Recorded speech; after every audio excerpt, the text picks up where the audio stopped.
Welcome to the Lapsus Lima podcast. Please support us by signing up for member-exclusive content at lapsuslima.com. Hello, everyone. Welcome to the Lapsus Lima podcast.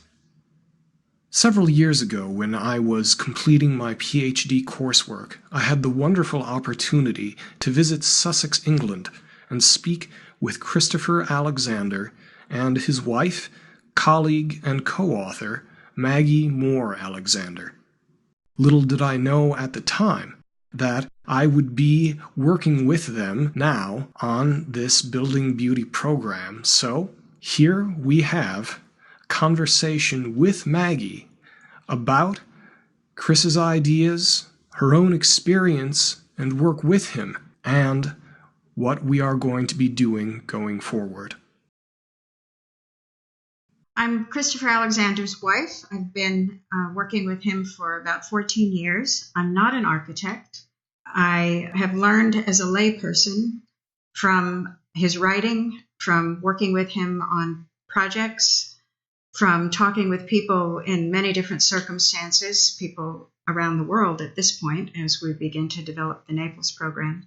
I want to be known as someone who Chris has been speaking to all along. Early on, even on the book jacket of a pattern language, he was inviting lay people to experiment and investigate what he was talking about so that they could learn to make environments that were healthy for them and that suited their lifestyle and that gave them peace of mind. So a lot of what I've been thinking about in the last 14 years as I've been introduced to The Nature of Order and many of the other books is how do I as a layperson or as a person outside of the field of architecture use the material to learn about my environment, about myself, about the interaction between the two, about how I improve things for myself and others, and how I can use his ideas and his philosophy and his theory and his practical steps that he has outlined so well, how I can use all of that to enhance my life and the lives of people who are important to me. One of the things that drew me to visit you at the particular time I did was the release of your book, Battle, that you co-authored with Chris. And I know that a lot of those principles are being put to practice in this program at the school in Naples. Could you talk a little bit about the ideas explored there? Well, we're still building all of that. And it's moving very fast. So we have to stop and take stock to see where we're going, because it's very much evolving as Chris would have it evolve.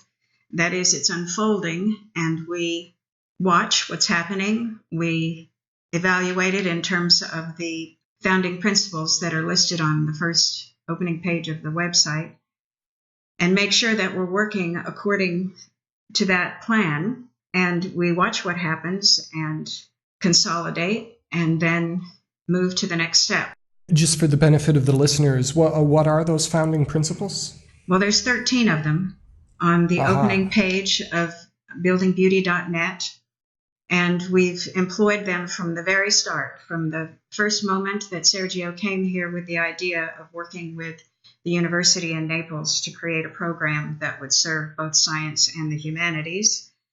We have studied what the founding principles of that program should be, and we've been experimenting, testing them, making sure they're the right ones. This is exactly the way Chris would work, and that's building continuity and coherence into the program. So while we can talk about a lot of the particulars right now, Sergio is also quick to say that this is where we are right now, this is what we understand right now, and we're always evaluating, moving toward wholeness. That is what we are doing in real time. It sounds like from a good scientific empirical standpoint that you want to be very aware of context. Yes. Like a good scientific approach, you want to not bring some kind of external framework or bias to a situation, but rather to adapt to and discover what is within the things you're approaching. Yes. I'm not going to say I don't have any bias. No, everyone does. It's just that I think you need to account for it. No, you're very correct. Because intuitively, I believe that a lot of what Chris established is true. But we're being very careful because I think we're moving forward with the foundation that Chris gave us, and we're getting into new territory. So it's very important that we use good practice, and we're actually running an investigation, and we're being careful about our findings and evaluating with each step so that we actually have something to show for all this effort. I think the unique opportunity that the monastery in Naples gives us is that we are in a place that was made the way Chris described over several hundred years, and it evidences wholeness and the things that Chris talked about throughout his career.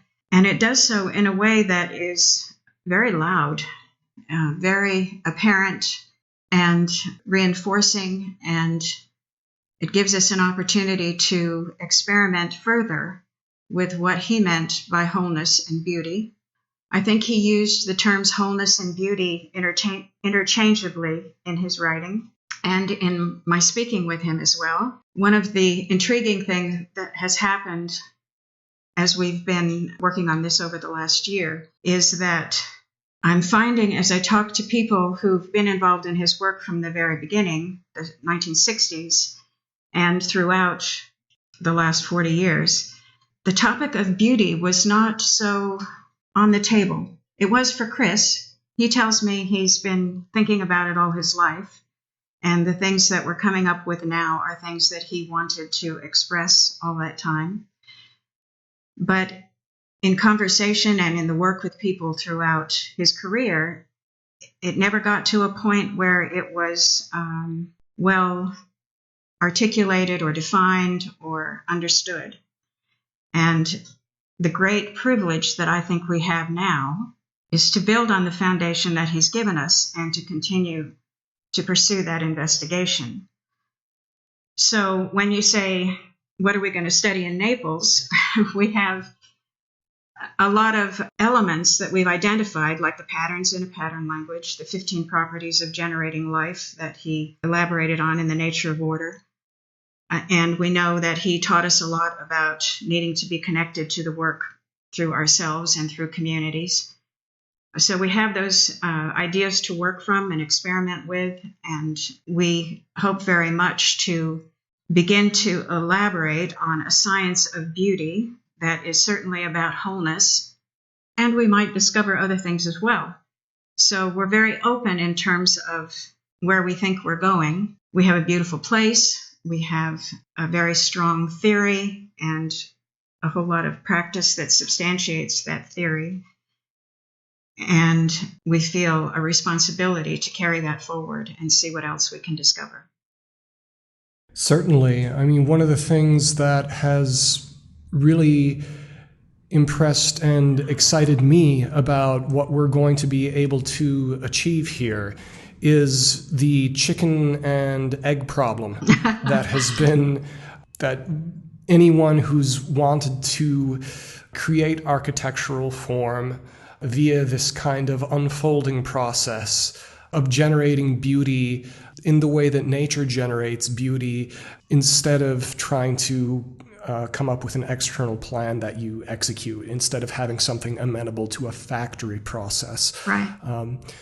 The distinction between what in Battle is called System A and System B, System A being the more responsive, contextual approach that before the Industrial Revolution was pursued, and even after to a certain extent in certain places, and then System B, where everything is tailorized, everything is optimized as much as possible to standardization and factory production. What excites me, one of the many things, is that this is a place where that can be really broken out of, don't you think? Where the students are going to be able to actually get their hands on building things. Well, also and experience the joy of what has been already built there. The principles that Chris identified, elaborated on, investigated throughout his career are often, he calls them common sense principles, and they have been used for centuries to create beautiful places, as the people did in this monastery. And it's one of the most beautiful places I've ever seen. So it's an especially poignant opportunity to be in the midst of it and to be making things, building things that can grow out of what is already there. And I believe that the very personal, intimate experience that the students and the staff have with that is going to be an important point in all of our lives. It is a protected space, you might say, for System A, for us to dig deep and really learn what that's about. And then the challenge will be how to incorporate that into activities that happen outside the walls of the monastery. But it's a marvelous place to begin. I don't think that's ever been possible before. At least I know Chris never had an opportunity like this before. So what can happen in that environment, in that context? I don't know. I'm excited to see. Well, it sounds it's going to be wonderful. It sounds like it's a great place, a real incubator for this type of living process, which then, kind of as you alluded to, can reconnect, Yes. can send out roots to the other parts of the architectural practice. People will say that that more connects humanity in the world than that divides it, but relatively little is said about what these things actually are. But I think that this type of work very specifically taps into that. Yes. We're looking at the objective nature of beauty. That's what we want to investigate. There must be lots of ways to do that. That is the inquiry that will move through all of the work done with this program, beginning initially with the first group of students and the staff who come, and everyone, people from the community surrounding the monastery in Naples. There's a lot of effort being made to get them involved early on so that we're actually building a community. We want the student group that's coming to be the heart of a community, part of the university. There's many people in the university who are already involved, who are giving resources to the program, the laboratories that have been there for a few hundred years and helped build the place, and people whose expertise is rooted in that place, young people who are involved in the gardens already. I mean, this is a community effort because that's the context in which we believe this can really be investigated and we can actually get to a science of beauty. Well, the gardens also strike me as very interesting. I think that the sense of community extends even to the earthworms. One of my professors, who was an expert on landscape, talked about what a miracle, seriously, what a miracle earthworms were. Because if you're properly deploying them within your landscape architecture, you do not need to have all of these heavy industrial machines, because they're going to keep everything green, they're going to keep the soil aerated. And I know that part of the plan, which I'm certainly looking forward to participating in and seeing how it unfolds, is looking at the symbiotic generative relationship between the garden and food production and the space. Right. And because there are different types of plants, different types of food that are going to be healthier and happier within different spaces. And then that reflects upon how the people are healthier and happier by shaping that space, by using that food, and you really want to shape those virtuous cycles. Yes, and there's already a program at the university on this, on food and community and there's already a lot going on there now that we will blend with. Oh, great. Kind of an ecological, yes, architectural sense. Yes. So we're adding, which is what the architecture should be. We're coming into a community and we're emphasizing architecture. We're learning about the architecture that's there, how it was made, why it's beautiful, looking into the experiences people have had at the university, in the monastery for many, many years. Why has that been beautiful? Bringing lots of ideas together from different disciplines to study this. From what Sarah just told me, the people from different disciplines are connecting their work to this in great hope that we are going to find a way to repair the world, to repair what has been damaged and what most of us are so unhappy about. So there are a lot of disciplines who believe they can contribute to that. I'm sure that's true. It's wholeness.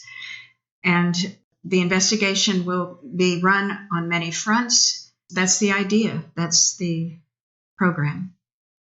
Excellent. And, I think hope really is a key word there, because hope is not so much a word of inaction as it is a word of action.